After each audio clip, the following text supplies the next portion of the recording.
અરે આજકાલ લોકો બહુ એઆઈ કરે છે. જાણવું પડશે કે આ એઆઈ છે શું.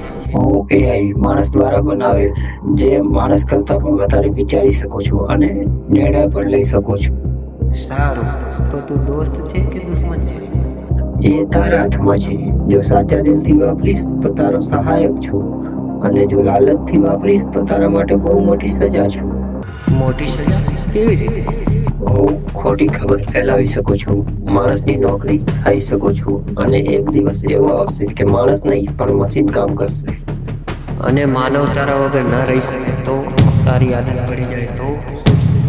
તો પછી હું નક્કી કરીશ કે કોણ જીવશે ને કોણ નહીં. તો હવે શું થઈ શકે? આનો કોઈ રસ્તો? તું મને સમજથી વાપર. આંખો બંધ કરીને વાપરીશ તો મારો ગુલામ થઈ જઈશ. તો દોસ્તો, એઆઈને આપણે સારી રીતે અને સમજણથી વાપરશું તો ક્યારેય આપણે દુશ્મન નહીં થાય.